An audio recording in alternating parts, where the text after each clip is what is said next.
আমার ভাইরা, আরেকটা বিষয় আমি আওয়াম সাধারণকে লক্ষ্য করে বলতে চাই, বিশেষ করে আমার বক্তব্য যদি বিএনপির ভারপ্রাপ্ত চেয়ারপারসন জনাব তারেক রহমান আপনি শুনেন, কক্সবাজার মডেল মসজিদ থেকে, এই অডিটোরিয়াম থেকে আমি আপনাকে বলছি যে মানুষ আলেমগণ আশায় বুক বেঁধেছিলেন। মসজিদ থেকে রাতের অন্ধকারে নিরীহ ইমামদেরকে ধরে নিয়ে যাওয়া হতো। 1 মাস পর 2 মাস পর পার্বত্য খাগড়াছড়ি, রাঙ্গামাটি কিংবা বান্দরবানের গহীন জঙ্গল থেকে তাকে মিডিয়ার সামনে উপস্থাপন করা হতো যে এই লোক জঙ্গি ট্রেনিং দিচ্ছিল, আমরা তাকে ধরছি। অথচ ইমামগুলো ছিল নিরীহ। বহু হাজার হাজার মাদ্রাসা শিক্ষককে, ছাত্রকে ফ্যাসিস্ট সরকার মামলা দিয়ে জেলে ভরে রেখেছিল, এখনো তারা জেলে। এত জুলুম অত্যাচারের পর জুলাই বিপ্লবের যখন সূচনা হলো, ওলামায়ে কেরাম আশায় বুক বেঁধেছিলেন আর বুঝি আমাদের উপর নির্যাতন চলবে না, এবার বুঝি আমাদের উপর আর কোনো অত্যাচার নির্যাতন হবে না, মিথ্যা মামলা দিয়ে আমাদেরকে কাবু করা হবে না, অন্যায়ভাবে মসজিদ থেকে বের করে দেয়া হবে না, আমাদেরকে মাদ্রাসাগুলো আমাদের দখল করা হবে না। এটা ওলামায়ে কেরাম স্বপ্ন দেখেছিলেন। কিন্তু আপনার দলের কিছু পাতি নেতা, কিছু সন্ত্রাসী, মুখোশধারী, চাঁদাবাজ, রংবাজ, টপ টেরর সন্ত্রাসী যা করছে এটা খুবই দুঃখজনক। তারা নানা জায়গায় আমার ইমাম, খতিব, মুয়াজ্জিনদেরকে অন্যায়ভাবে চাকরিচ্যুত করছে। তারা তাদের গায়ে হাত তুলছে। যেই দুঃসাহস আওয়ামী ফ্যাসিস্ট সরকারের কর্মীরা, নেতারা করেনি, সেটা আপনার দলের কিছু কতিপয় দায়িত্বশীল নেতা করছে। আমরা দেখেছি, আমরা গত 10 বছর কাজ করি, আইন প্রশাসন সাপোর্ট নিয়ে আমরা লক্ষ্য করেছিলাম। আমরা যখন থানায় যেতাম বিগত সরকারের আমলে, সেখানে পুলিশ থাকতেন আর বিবাদী বাদী আর আমরা থাকতাম, ফয়সালা হতো সুন্দরভাবে, পুলিশ বা প্রশাসন আমাদেরকে ফয়সালা করে দিতেন। কিন্তু জুলাই বিপ্লবের পরে আমরা লক্ষ্য করছি যে অপরাধীরা ইমাম, খতিব, মুয়াজ্জিনদেরকে নির্যাতন করার পর আমরা যখন আইনি ব্যবস্থা, আইনি পদক্ষেপ নেয়ার জন্য থানা কিংবা প্রশাসনের টেবিলে যাই, সেখানে গিয়ে দেখি আপনার দলের কিছু ঘুষখোর নেতা ওই অত্যাচারী, নির্যাতন, ইমাম নির্যাতনকারীর পক্ষে সেখানে এসে বিচারে আমাদের কাজকে বাধাগ্রস্ত করে। এভাবে যদি চলতে থাকে তাহলে আপনাকে মনে রাখতে হবে 15 বছরের দুর্দণ্ড প্রতাপশালী শেখ হাসিনা সরকারের কিন্তু পতন হয়েছে, খুব বাজেভাবে হয়েছে, খুবই বাজেভাবে হয়েছে। আপনাকে মনে রাখতে হবে যে বাংলাদেশের ওই বিগত সরকার পতনের সবচেয়ে বড় আন্দোলনটি হয়েছিল যাত্রাবাড়িতে, ঢাকার যাত্রাবাড়িতে। আর শেখ হাসিনা স্বীকার করেছে সেই যাত্রাবাড়ির আন্দোলনকে যারা চাঙ্গা করেছে, যারা শক্তিশালী করেছে, যারা আন্দোলনকে চূড়ান্ত পর্যায়ে নিয়ে গেছে সফলতার দিকে, তারা ছিল যাত্রাবাড়ি মাদ্রাসা সহ আশপাশের হাজার হাজার মাদ্রাসার ছাত্ররা। কুনতুম খায়রা উম্মাতিন উখরিজাত লিন-নাস তা'মুরুনা বিল মা'রুফ ওয়া তানহাউনা আনিল মুনকার ওয়া তু'মিনুনা বিল্লাহ। وقال النبي صلى الله عليه وسلم المؤمنون كرجل واحد إن اشتكى عينه اشتكى كله وإن اشتكى رأسه اشتكى كله।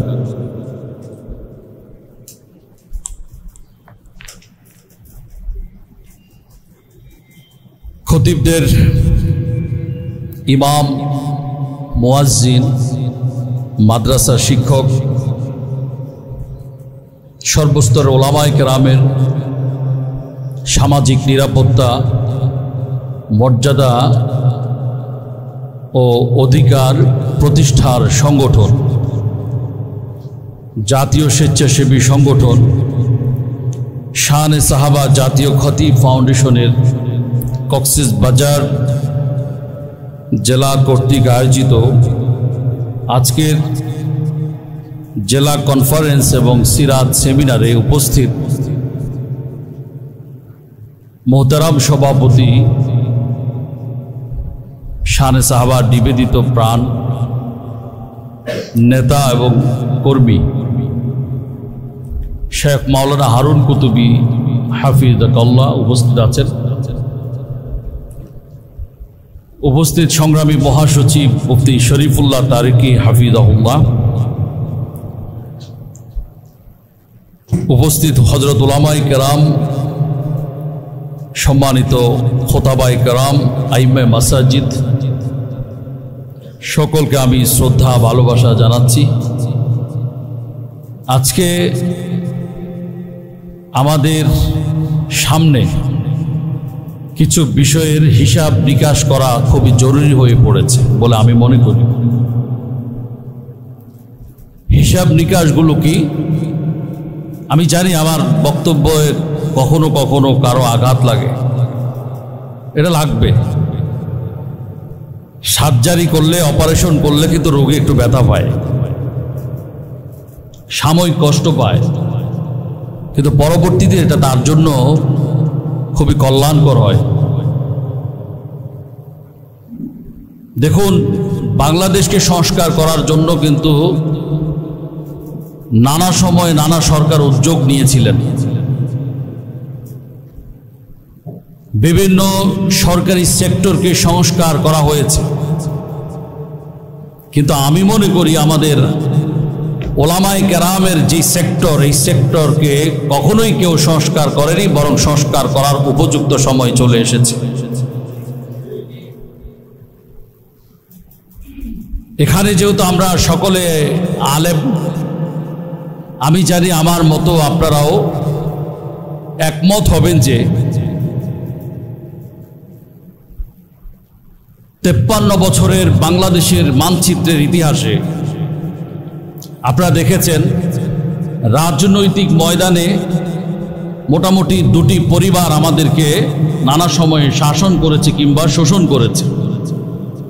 এটা যেমন সত্য, ঠিক একইভাবে বাংলাদেশে প্রত্যেকটি জেলাকে, প্রত্যেকটি উপজেলাকে, মহানগরকে যদি আপনি অ্যানালাইসিস করেন, ইনভেস্টিগেশন করেন, তাহলে আপনি দেখবেন বছরের পর বছর দাদা হুজুর, বাবা হুজুর, নাতি হুজুর, বড় হুজুর, মেজু হুজুর, ছোট হুজুর, আমাদের সমাজের আলেম সমাজের যেই ড্রাইভিং সিট, এটাতে বসে আমাদেরকে অনেকে ধোঁকা দিয়েছেন।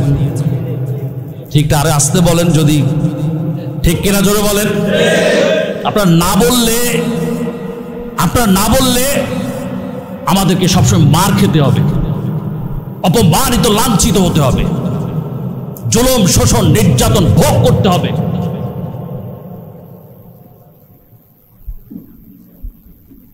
দেখুন, একজন ইমাম সাহেবের চাকরি চলে গেছে, তাকে অন্যায়ভাবে জোরপূর্বকভাবে চাকরিচ্যুত করা হয়েছে কোনো একটি জেলায়, আমি স্পেসিফিক নাম বলতে চাই না।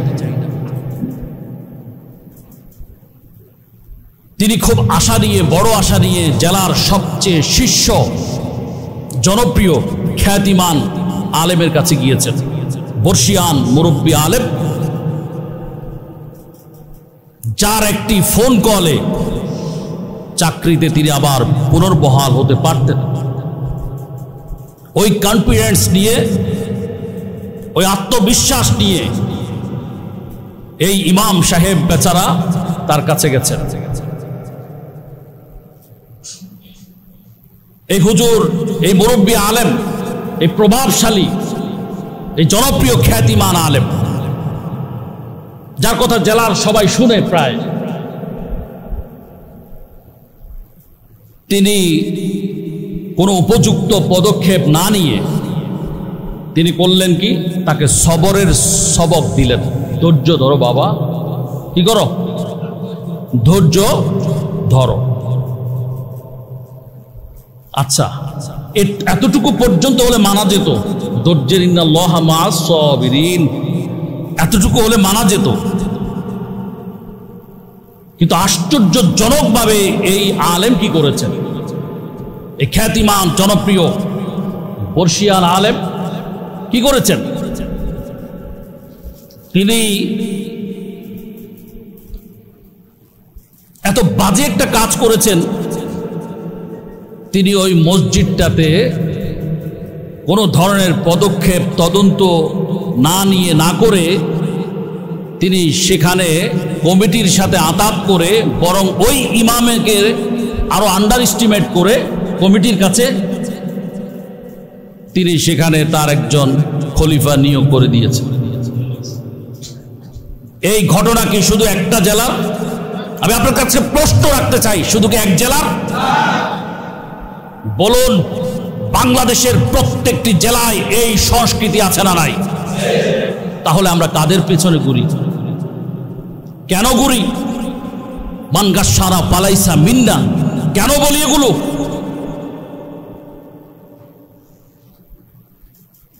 এরপরেও দেখবেন তাদের দরবারে আমাদের আনাগোনা কেন জানেন? হালুয়া রুটির জন্যে। হালুয়া রুটিটা কি জানেন? আমরা চক করে ধোঁকা খাচ্ছি শুধু। কি সেটা? আমরা জানি, আমাদের মাথায় আছে এই মুরব্বী, এই আমাদের শিষ্য আলেম, এই প্রভাবশালী আলেম, তার কাছে নিত্য নৈমিত্তিক ডজন খানেক চাকরি থাকে, তার পকেটে থাকে।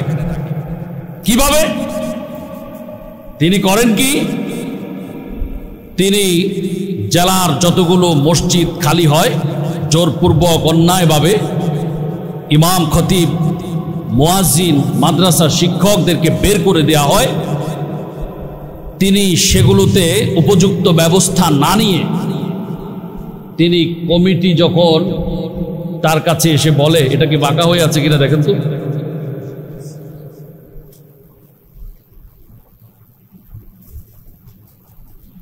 তিনি করেন কি উপযুক্ত ব্যবস্থা না নিয়ে তিনি কমিটির সাথে লিয়াজো করেন। লিয়াজোটা কিরকম? ধরেন কমিটি বলছে হুজুরের এই দোষ, আমাদের ইমাম সাহেবের এই দোষ, আমাদের খতিব সাহেব এই করছে, তো তিনার উচিত কি? তিনি কি করবেন? আপনি আবার ওনার ক্ষতি করতেছেন তো, এই যে উনি, আপনি এখানে রাখেন, ঠিক আছে, আপনার পজিশন ঠিক ছিল, আগের জায়গায় রাখেন, নাড়ানো ঠিক হয়নি, আপনি খেয়াল করেন, আপনি সরে যান, উনি খেয়াল করবেন। গুড, ব্যাস, ডিস্টার্ব হচ্ছে, প্লিজ শুনেন। তিনার নেতা কাকে বলে? আমরা তো তাদেরকে নেতা মানি, তাই না? নেতার উচিত কি? বিবাদীর বিরুদ্ধে অনেক কিছুই তো বলবেন, বলার পরে আমাকে যেহেতু জেলার সব আলেমরা মানে, আমাকে গণ্য করে, আমাকে লিডার মানে, আমার ডাকে সবাই আসে, আমার দরবারে সবাই আসে, আমার উচিত কমিটির সব কথা বিশ্বাস না করে এখান থেকে কিছু পয়েন্ট বের করা, করে তাকে পাল্টা প্রশ্ন করা, তদন্ত করা, আসলেই কি ইমাম নির্দোষ নাকি দোষী, আসলে কি খতিব দোষী নাকি নির্দোষ, সেগুলো চুলচেরা বিশ্লেষণ করে, ঠিক আছে আপনি এবং আপনার ইমাম সাহেব একদিন আমার দরবারে আসেন, এই কথা বলা। কিন্তু ওনারা কমিটিকে বলছেন অ্যাভেলেবল প্রমাণ আমার কাছে, আমাদের কাছে শানে সাহাবার কেন্দ্রীয় দপ্তরে অ্যাভেলেবল প্রমাণ আছে। তিনারা বলছেন যে আহা না না না, এটা ঠিক হয়নি, মানে কমিটি বলছে হুজুর এই করছে সেই করছে, মুরব্বীরা বলছে কি না না না না, এটা তো আসলে খুব অন্যায় হয়েছে। কাকে বলছে? কমিটির, মানে কণ্ঠে কণ্ঠ মিলায়, সুরে সুর মিলায়। এই হলো আমরা যাদেরকে লিডার মানি, নেতা মানি, যাদের ডাকে আমরা জেলায় জেলায় গণজমায়েতে শরিক হই, ঢাকার রাজধানীর বিভিন্ন পয়েন্টে শরিক হই, দূর দূরান্ত থেকে এরা আমাদেরকে এভাবেই ধোঁকা দিয়ে আসছে। সবাই না, এদের কতিপয় মুরব্বী নামক এই লোকগুলো আমাদেরকে ধোঁকা দিয়ে আসছে। আমি এটাতে সংস্কার চাই, আপনারা কি আমার সাথে একমত? তিনি যাই হবেন, তিনি আমার আব্বা হলেও আমি তার বিরুদ্ধে লড়াই করবো, আপনারা কি রাজি আছেন? বন্ডামি আর চলতে দেয়া যাবে? তরুণ ওলামায়ে কেরামের বাল বাচ্চার রিজিকে আঘাত আসবে, তাদের মা বাবার স্বাস্থ্য চিকিৎসায় ব্যাঘাত ঘটবে, আর আপনি মুরব্বী নামক আলেম আমাদেরকে বিক্রি করে, আমাদের টুপি বিক্রি করে নেতাগিরি করবেন, এটা আমরা হতে দেব না। আমরা হতে দেব না। এটা বহু সহ্য করেছি, আমরা অনেক সহ্য করেছি।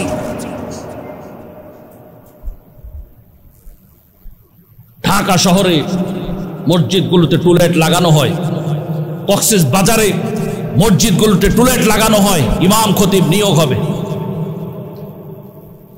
এবার এখানে এক্সামিনার করা হয়, 3 জনকে বা 5 জনকে পরীক্ষক বানানো হয়। তিনি কি ইনসাফ জানেন না? ইনসাফ হচ্ছে সবাইকে একই প্রশ্ন করা, এটাই তো ইনসাফ। পরীক্ষা হবে, পরীক্ষার প্রশ্ন সবার জন্য কয়টা? একটা, একই রকম হবে। কিন্তু এক্সামিনাররা কি করেন? ইমাম খতিব নিয়োগ দিতে কি করেন? আপনাকে করবে এক প্রশ্ন, আমাকে করবে এক প্রশ্ন, ওনাকে করবে এক প্রশ্ন, আর ওনার খলিফা কয় তুই যাইস, আমি তো সেখানে কি পরীক্ষা নিব, তুই যাইস। আগেই বলে দে, আগেই বলে দিচ্ছেন তিনি তার মুরিদকে, তার খলিফাকে, বলে তুই যাস সেখানে। তো সবাই জিগায় এক প্রশ্ন, আর ওনার খলিফা যিনি তাকে খুব সহজ একটা প্রশ্ন করবে, খুব সহজ। এই সহজ প্রশ্ন করে, ঠিক আছে আজকে রেজাল্ট দিবে না, রেজাল্ট পরে, পরে মানে বুঝেন না, সেক্রেটারি সভাপতির সাথে আতাত করে বিভিন্ন 900 বুঝাইয়া কয় যে এই ফলাটা রাখেন, খুব ভদ্র, আমার মাথা হাতে চলে, হ্যাঁ কোনো সমস্যা হলে আমি আছি। তো আর 99 জন কি জন্য আসছে বলে? এই যে ধোঁকাবাজি, এটার বিরুদ্ধে কেউ কথা বলে না ভাই, এগুলোর বিরুদ্ধে কেউ কথা বলে না। উত্তর পাড়ার মসজিদের ইমামের উপর জুলুম হলে আমরা লক্ষ্য করেছি সেখানে দক্ষিণ পাড়ার ইমাম জড়িত, আমরা লক্ষ্য করেছি।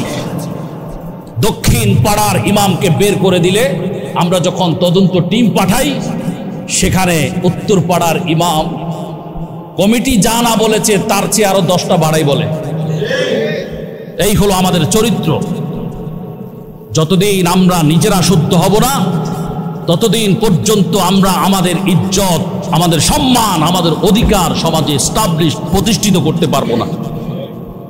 এজন্য আমাদেরকে সচেতন হতে হবে। আমরা কার কাছে যাচ্ছি, কাকে আমরা আমির মানছি, কাকে পীর মানছি।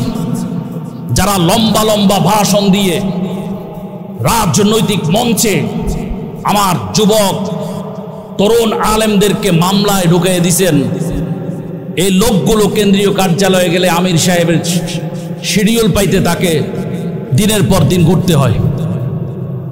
প্রমাণ আছে আমাদের কাছে, প্রমাণ আছে। মামলা, উনি মাহফিলের বক্তা, তিনার যোগ্যতা অনুযায়ী তার বক্তব্য দেওয়া উচিত ছিল। তিনি এমন বক্তব্য দিয়েছেন যে এইটা না করলে, ওইটা না করলে সরকার পতন ঘটাইয়া দেওয়া হবে। তো ওইখান থেকে স্টেজে, মঞ্চে, অডিয়েন্সে কিছু লোক ছিলেন আলেম, তো এরা কোমর বেঁধে বলছে ঠিক। আবার ওই এলাকার যেই রংবাজ, সে কিন্তু টার্গেট করছে কোথায়? অডিয়েন্সে। কোন মৌলবী ঠিক কইছে, টার্গেট করছে না।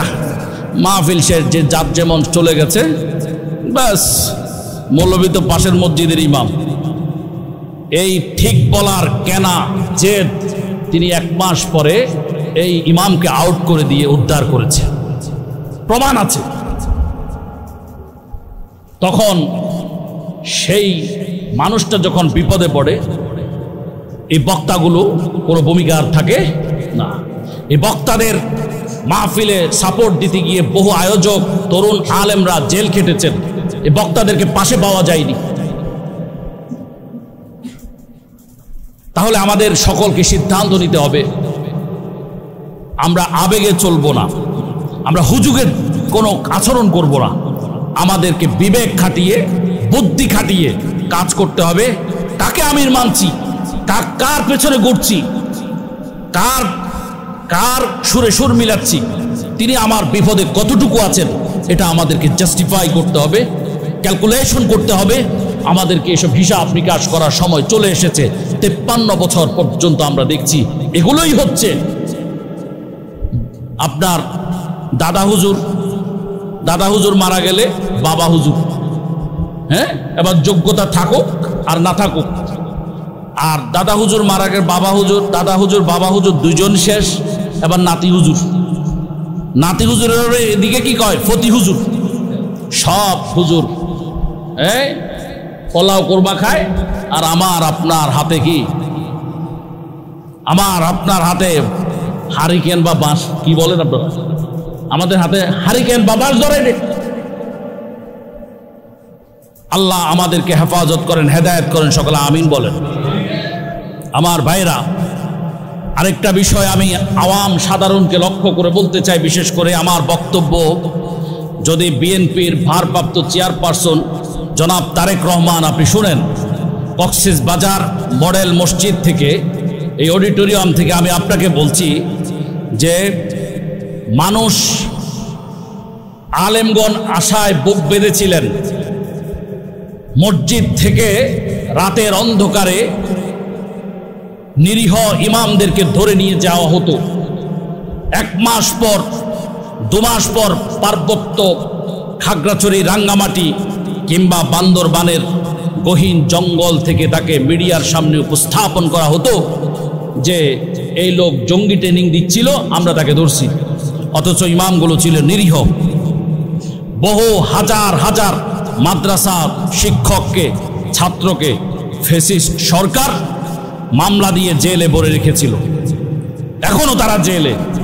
এত জুলুম অত্যাচারের পর জুলাই বিপ্লবের যখন সূচনা হলো, উলামায়ে কেরাম আশায় বুক বেঁধেছিলেন, আর বুঝি আমাদের উপর নির্যাতন চলবে না, এবার বুঝি আমাদের উপর আর কোনো অত্যাচার নির্যাতন হবে না, মিথ্যা মামলা দিয়ে আমাদেরকে কাবু করা হবে না, অন্যায়ভাবে মসজিদ থেকে বের করে দেয়া হবে না, আমাদেরকে মাদ্রাসাগুলো আমাদের দখল করা হবে না।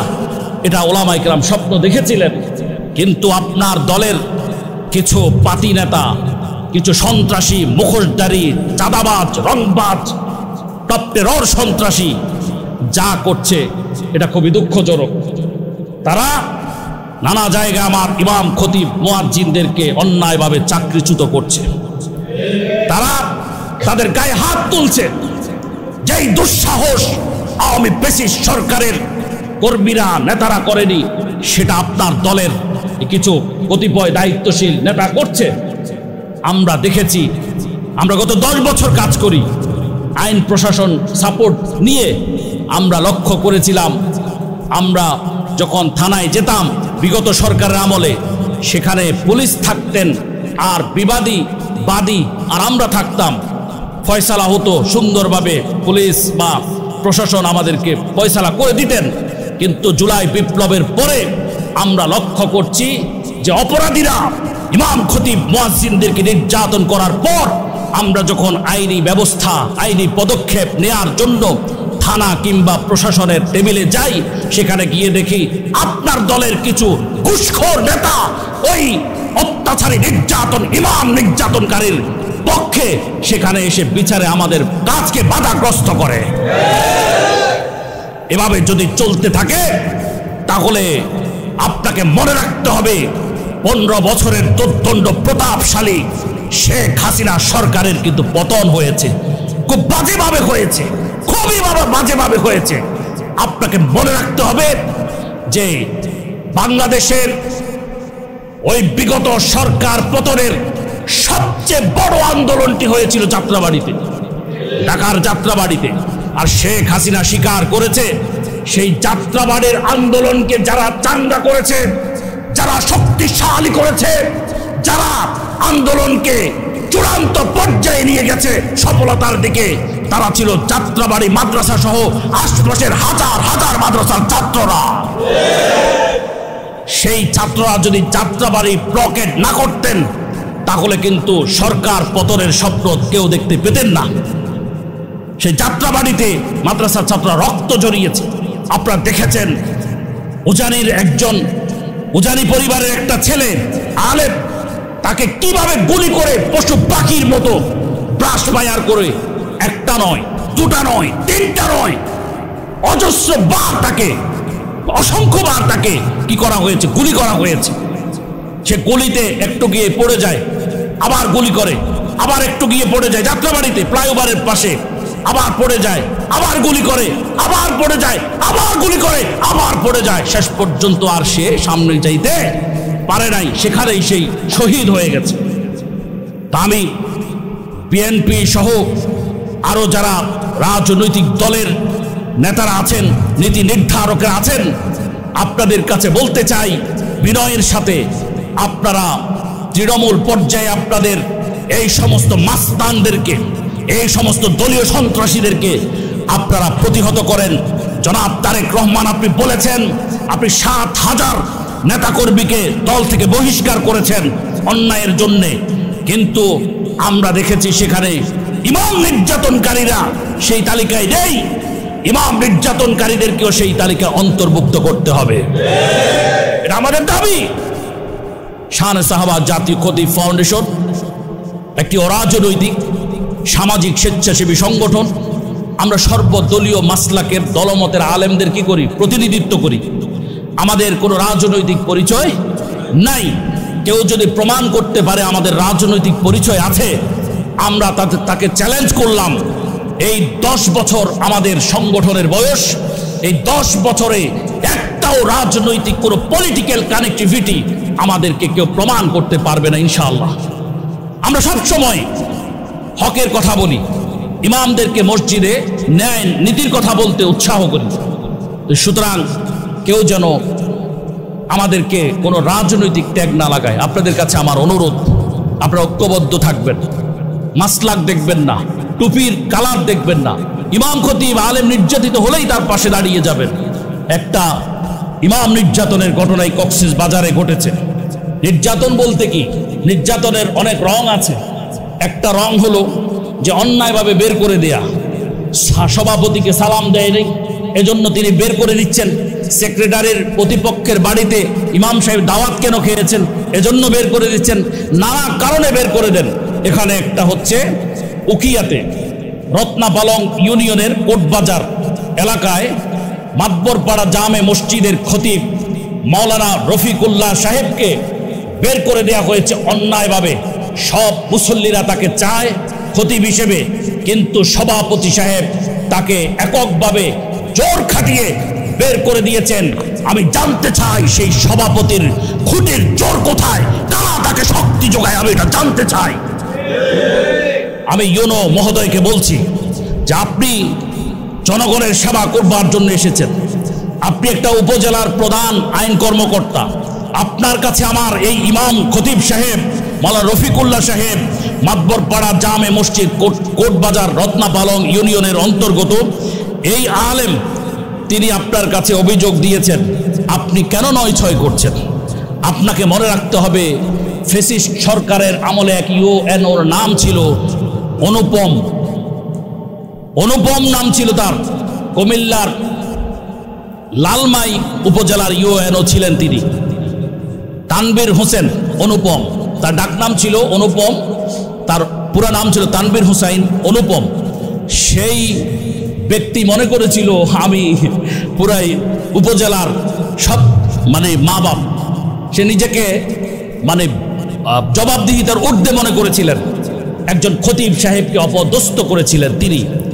আমরা তার বিরুদ্ধে শান সাহাবা জাতীয় খতিব ফাউন্ডেশনের পক্ষ থেকে আইনি পদক্ষেপ নিয়েছি। আমরা জানি উখিয়ার ইউনো যদি আমাদেরকে হেল্প না করে কোথায় যেতে হবে আমরা জানি। আমরা জেনেছিলাম সেদিন ডিসিকে আমি ফোন করেছি, কুমিল্লার ডিসি মুশফিকুর রহমানকে। ডিসি সাহেব আমাকে ইনভাইট করেছেন, আমরা গিয়েছি। সেখানে ডিসি সাহেব বললেন কি বিচার চান? আমরা বলছি অবশ্যই ট্রান্সফার। এরপরে আইনগত দিক থেকে কি বিচার হয় সেটা তো আপনারা আছেন, তবে 1 নম্বর শর্ত হচ্ছে এই এলাকায় সে আর থাকতে পারবে না। তো কোথায় যাবে? লালমাই থেকে ঢাকায় যাবে, এই তো? না না না না, এই স্বপ্ন দেখা ভুল। পরে আমাদের তদবিরে আমরা জায়গা মতো তদবির করেছি। তিনি লালমাই কুমিল্লা থেকে রাঙ্গামাটিতে এসেছেন, রাঙ্গামাটি থেকে ট্রলারে 3 ঘন্টার পথ বরকল উপজেলায় তাকে ট্রান্সফার করা হয়েছে। এবার বুঝো মজাটা, খুব মজা না? ইমামদের কথা না শোনা খুব মজা। ইউএনও ইউখিয়া আপনাকে বলছি, অনতি বিলম্বে আপনি এই নির্যাতিত ভুক্তভোগী খতিব সাহেবের চাকরি ফিরিয়ে দিবেন, তা না হলে অবশ্যই আমরা আপনার বিরুদ্ধে সংস্থাপন মন্ত্রণালয় সহ যেখানে যেখানে অভিযোগ করা দরকার সেখানে করব, এবং আমরা জানি আমাদের বুকে সাহস আছে, আমরা সাকসেস হব ইনশাআল্লাহ। শাহনেসাবাদ জাতীয় খতিব ফাউন্ডেশন একসময় এটার সরকারি কোনো মানে অথরিটি ছিল না, এটার সরকারি কোনো অনুমোদন ছিল না।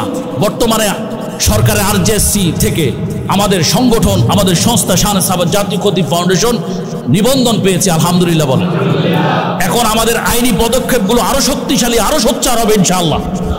আমি সকলকে শুকরিয়া জানিয়ে শেষ করছি। অনেকক্ষণ আমাদের কথা হয়েছে, আশা করছি সকলে ঐক্যবদ্ধ থাকবেন। যে কোনো টুপি, যে কোনো মাসলাক, যে কোনো দলমতের আলেমেরা এই ব্যানারটাতে এক এবং ঐক্যবদ্ধ থেকে ইনশাআল্লাহ মসজিদকে নেতৃত্ব দিবেন, সমাজকে, মাদ্রাসাগুলোকে নেতৃত্ব দিবেন। ওয়া আখিরু দাওয়ানা আলহামদুলিল্লাহি রাব্বিল আলামিন।